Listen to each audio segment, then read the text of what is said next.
Hello and welcome back to Sandras Week. This week has been a pretty calm and normal week, I would probably say, but there is always something to think about and talk about. So, this week's topics in this podcast are The Cat from Hell, Part 4, and I will probably change uh, that line in future, but for now, it is what it is. A new pod, to ask for help when you want to fix it yourself, from 100 to 0 within a couple of days, Brussels control over what you can watch on TV, knee pain, age, or sheer carelessness in youth. Yeah, that's the topic of the day, of the week, I would say. Let's start. The Cat from Hell Part 4. Yeah, our cutie cat Spock, our youngest little cat. He seems to have a fetish to wake me up by chewing on my eyebrows. I know I mentioned it in a previous episode, but it's a little, well, what can I say? A little cute and scary at the same time, because it's really close to the eye. Another thing he has started to do more and more often is to climb on top of our older female cat. Well, both are neutered, but of course the spring feelings are always there. All right, a new pod.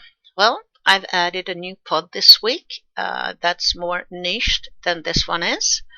The new podcast is called Sandras Spiritual Andliga Podcast, where I intend to do more short spiritual readings and meditations and so on. It is not a personal discussion opinion program in any case. So on that podcast, I will do daily updates. To ask for help when you want to fix something yourself. Yeah, that is not an easy thing, especially when you yourself are used to being the one who is helping everyone else. But this week I got help to solve something that was really getting on my nerves for real. The solution was simple, but I could never have come up with it myself. So, someone else was needed for it. No problem with that. Then I was just kindly and spiritually reminded that sometimes it is not meant for you to be the one yourself that is supposed to be able to fix everything. Sometimes you should actually humble yourself and ask for help from others. So, from 100 to 0 within a few days. Yes, that is the way you can summarize something that happened this week. It can usually be just the opposite, but this was getting really interesting.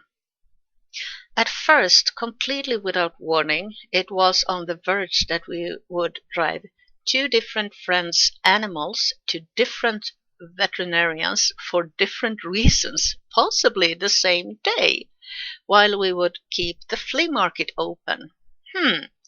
Then we got a call where it seemed likely that we were going to have to drive a relative to surgery the next day to another town. It got a little sweaty and stressful because everything was just like being on high alert. Well, after a few hours, however, we learned that one of the animals had come to the vet in another way. And later in the evening, we learned that the operation was postponed to a later date. And the next day, we were told that the other animal would get another ride. So, from suddenly being on high alert, the days became quite normal after all. Poof. All right. Brussels control over what you can watch on TV. Yeah, this headline may seem strange to the younger generation, possibly, but many of my favorite shows are old British and American shows from the 70s and 80s mainly, but also some from the 90s and 2000s.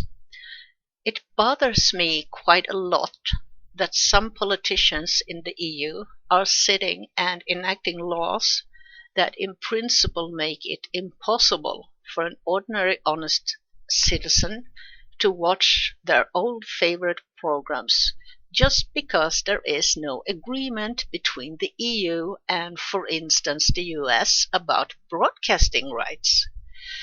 In some cases, you almost have to be a criminal to be able to fix it so you can see them, or buy the series for a lot of money on DVD and make sure you have a DVD player that can handle, for instance, Region 1. Completely insane. I mean, shouldn't entertainment be for everyone? Or is it so that it is a calculated discrimination, and in that case, a very well hidden discrimination? Only those who live in certain countries and are under certain conditions can see these programs. Doesn't that sound like a kind of discrimination? I think so. Okay, from one thing to the other. Pain in the knee, age, or sheer carelessness in youth? Well, that's something I'm just starting to think about because I've got a lot of pain in one of my knees without having done anything special. But I'm not very young anymore either. I pressed my knee too much and thought that it would never be damaged. It only happens to ice hockey players, football players, and gymnasts, but not me. Was that what I was thinking without thinking about it? Maybe. For sure it was the case that you did not always think before it happened. Or is it just pure age problems? The joints start to get tired one by one. Sad if that is the case. But I just have to listen to the body, of course, and do what it takes to relieve and treat the pain in the knee. Because so far I can, in any case, use the knee. It's just a little annoying to be in pain as soon as you move it. Oh well, that was all for this episode.